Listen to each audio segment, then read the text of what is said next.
I told Trump to stop shitting and farting and stinking all over the goddamn place. And I've been getting internal reports from the White House that is worse than ever. They just can't. They're just incapable of emitting obnoxious odors because he's so fat. He's incoherent, incompetent, and incontinent.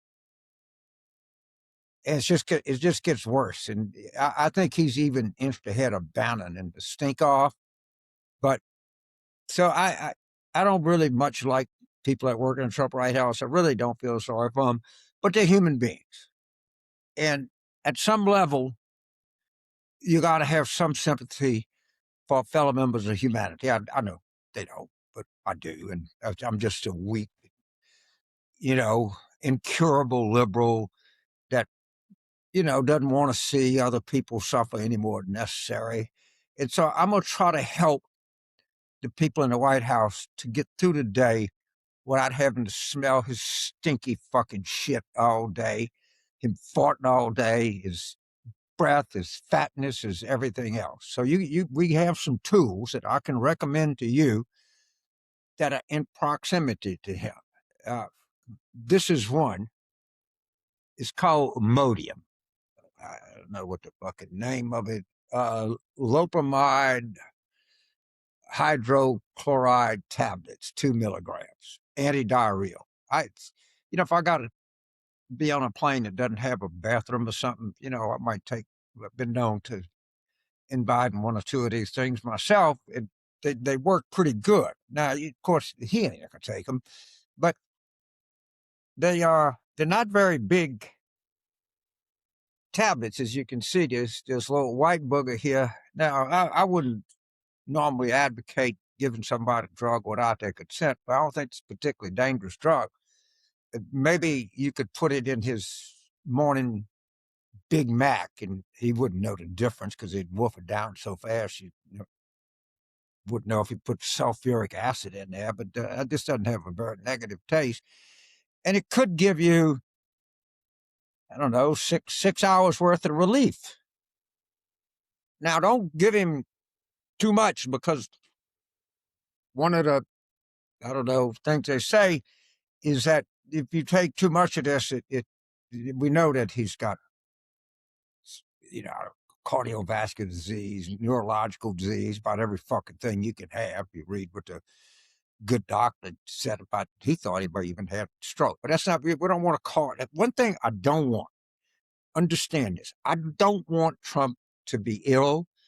I don't want him to have any kind of neurological non-function because I want him alive and cognizant when he gets the shit beat out of him in November, when he gets investigated, when he gets hounded, when everything that he's done comes back to roost. I want him alive and well on election night in 2028 when a Democrat's going to win with 397 electoral votes, maybe get into the 400s. And I want them to hold him accountable. And because I don't know, if he's dead, I don't know if he feels anything. Or if he has some kind of a dementia, I don't know. I really, not because I care about him as a human being, but I really want him to be alive to watch what's coming his way and just how thorough and unpleasant it's going to be. So for God's sakes, I'm not advocating that you give someone any kind of thing without their permission, but if you're a desperate person, you may be a desperate person. I don't know what I'd do if I was faced with those circumstances, because it's easy for us to say that we don't have to smell that rotten son of a bitch. But if you're sitting there in the White House, maybe there's legal defense that you had to do this for your self-protection. So you got the Imodium defense. Now, there's another one. Now, we used to use clothespins because we had a guy that I went to school with, and he stunk. He smelled really bad. And, how kids are, they're pretty cruel.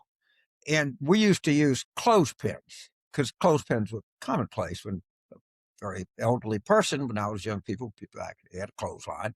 They don't have that. But these little things, you get a bag of Fritos or something, you can seal it with this. So you can put this on your nose.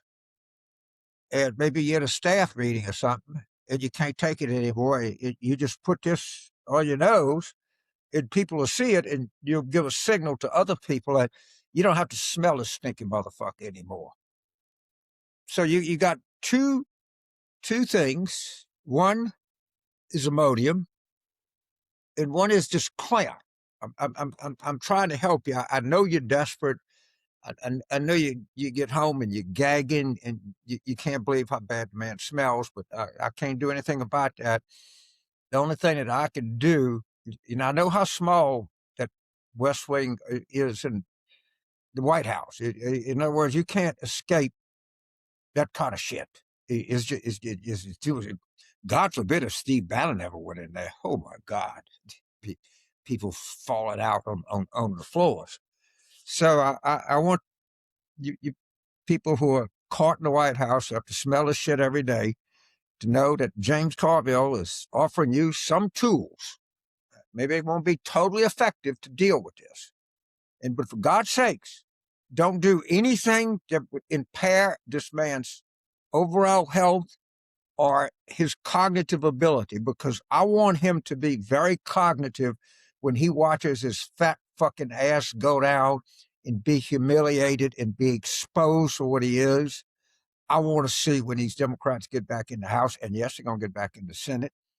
I want them to drag all these goddamn people before them, put them under oath, and ask them why they're collaborating against the interests of the United States. Very legitimate avenue for congressional inquiry. And then when the next Democratic president is elected in November of the year 2028, takes office on January 20th, 29, I'm not looking for no half-ass attorney general. I'm looking for somebody that believes in justice. Yeah, justice, not someone that's going to look the other way. All right, like we did with these fucking criminal bankers from 2008, or like we did the first time in Trump's administration. We decided we were going to look the other way. And what did it do? Ended up where we are today. So just hang in there, keep this son of a bitch alive, because some Old Testament justice is coming his way. All you people out there that love this country that's hanging in there, just keep hanging in there. Get ready and anticipate the great victory we're going to have in November. Understand he will try anything he can to postpone this election, to stop this election from happening. You are forewarned right now, right this minute. You start organizing and you get ready at the spur of the moment. We Country First in the Revolutionary War, they had something called the Minutemen. And the deal is that they were ready to go to fight for freedom in a minute. Well, you have to be minute people. If you need to be deployed, if you live in the Philadelphia suburbs and they're trying to confiscate ballots in North Philadelphia, you got to be deployed. If you live in the Detroit suburbs and they're trying to go into Detroit and they'll try any with Milwaukee, you name it, they're going to try everything they can so they're not held accountable for all of the massive corruption and damage to the name of the United States they're doing, and they have to be held accountable, but you have to participate. You have to be on guard. You are on the cusp of victory. Accountability is coming. All the things that you dream would happen to him are getting ready to happen, but we just got to hang in there a little bit longer. All you staff people in the White House, again, your old friend James is giving you some tools to fight this stinky motherfucker with. Make them available to yourself, and don't be afraid to put this on your nose now, because as unattractive as that may be, there ain't nothing worse than having to smell his stinky fucking shit and fart everywhere. So, United States, let's hang in there. We're getting ready to come storming back here in November. We're going to be really storming back in November 2028. Trump, please, sir, stay alive and stay cognizant, because the rest of your life is not going to be worth a shit. I'm sorry, I use that term again. But that's one term that you're familiar with, because you shit all over yourself. You shit all over the country. You shit all over our allies. You shit all over our cities. And go shit on yourself, because we're getting ready to come back and hold you accountable. Thank you very much.